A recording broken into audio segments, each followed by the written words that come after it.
क्या आप जानते हैं पिंड दान क्यों करते हैं? पितरों की मुक्ति के लिए हिंदू धर्म की मान्यताओं के अनुसार मृत्यु के बाद आत्मा को अपनी आगे की यात्रा के लिए भोजन और ऊर्जा की आवश्यकता होती है।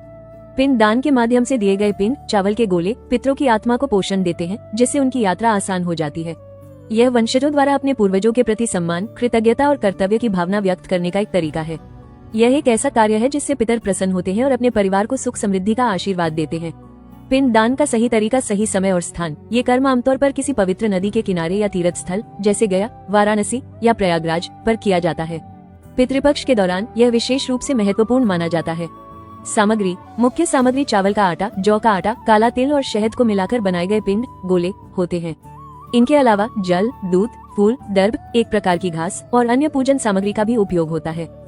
विधि विधान, सबसे पहले पिंड दान करने वाला व्यक्ति स्नान करके स्वच्छ, आमतौर पर सफेद वस्त्र पहनता है।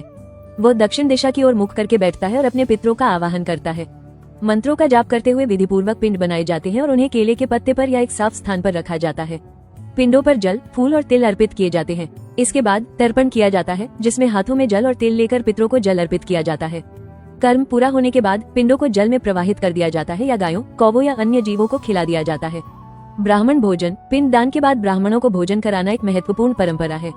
यह माना जाता है कि ब्राह्मणों को भोजन कराने से पितरों को सीधे भोजन मिल जाता है और वे तृप्त होते हैं।